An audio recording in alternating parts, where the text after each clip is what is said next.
তেটিক্ষণে ধর্ম নাই তেটিক্ষণে ধর্ম নাই আর মায়াবী মুনি হই হে ধর্ম কহিবে লাগিলা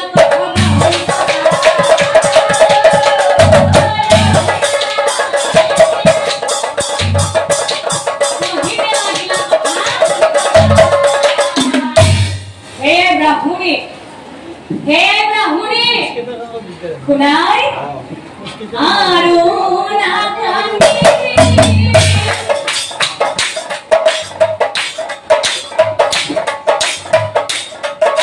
ब्राह्मणी आई बोल आरुना कांदी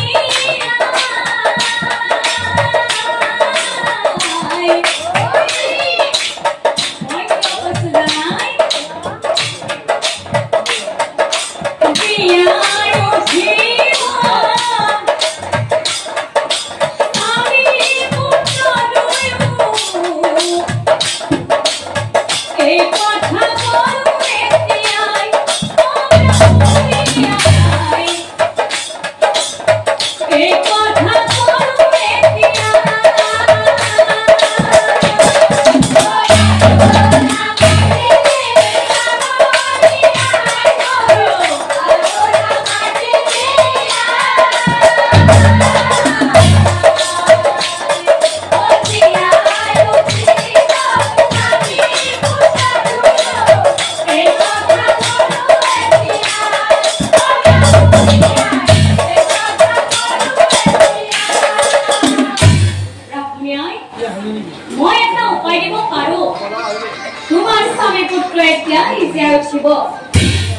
যদি তুমি মানা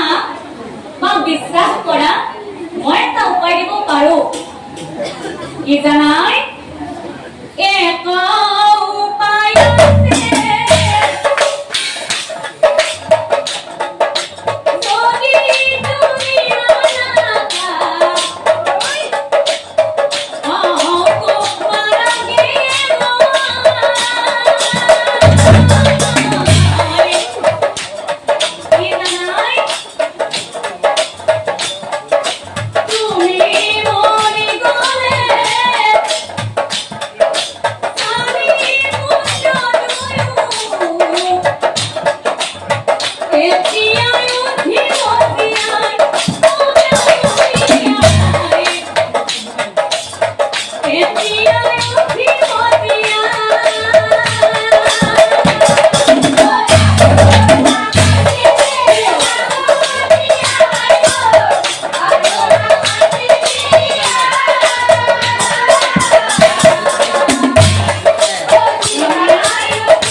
যদি তুমি মৰি যোৱা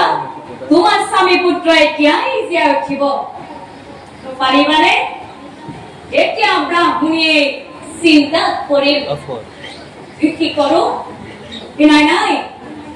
যদি মই মৰি গ'লে মোৰ স্বামী পুত্ৰ এতিয়াই জীয়াই উঠে যদি মই মৰি গ'লে মোৰ স্বামী পুত্ৰ এতিয়াই জীয়াই উঠে তেনেহ'লে মই মৰিব সাজু আছো মুনিবৰ কিয়নো কোনো নাৰীয়ে নিবিচাৰে নিজৰ চকুৰ আগত স্বামী পুত্ৰ হেৰাই যাওক মোক বিচৰা নাই মুনিবৰ যদি মই মৰি গ'লে মোৰ স্বামী পুত্ৰ এতিয়াই জীয়াই উঠে স্বামী পুত্ৰ জীয়াই দিয়ক নকৰি অ কান্দে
জীয়াই উঠিলা আৰু তাকো দেখি ব্ৰাহ্মণীৰ আনন্দ মিলিলা আৰু আনন্দতে ব্ৰাহ্মণীয়ে আত্মহাৰা হৈ নিজৰ স্বামী পুত্ৰ সাৱটি ধৰি থকা সময়তে হুজুক বুজি কাল হৰপই কি কৰিলে ঐ হুজুক বুজি কাল হৰপই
বৈকুণ্ঠত গৈ পুনৰ মিলন হ'ব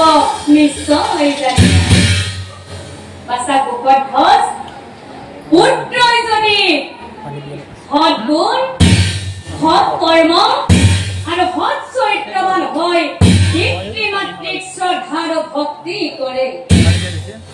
সেই পুত্ৰৰ ধৰ্ম মংগলময় হয় জীৱনে আৰু আমাক নাৰীসকলক কৈছো নাৰীয়ে যদি নিজৰ স্বামীক সেৱা শুশ্ৰূষা কৰে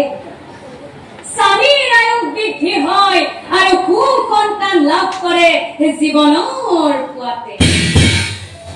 আৰু আমাৰ পুৰুষসকলক কৈছো পুৰুষে যদি নিজৰ পত্নীক সততাৰে মৰম স্নেহ কৰি সংসাৰৰ ধৰ্ম সুকলমে পাৰ কৰাই লৈ যায়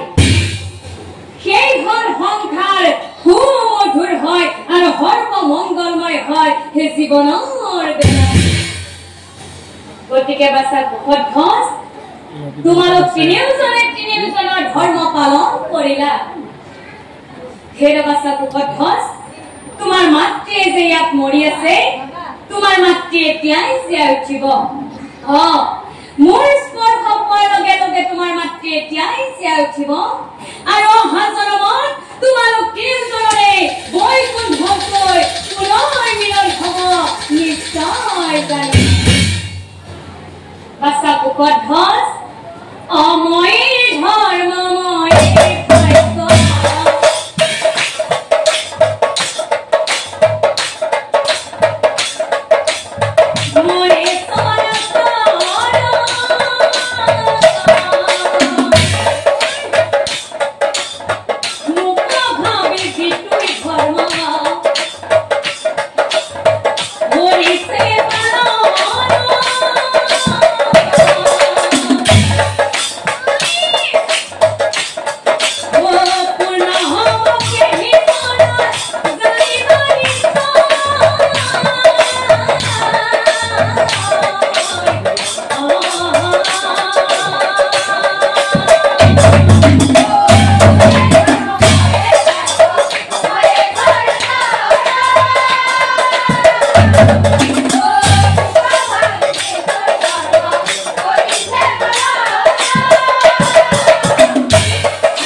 ভাগ্য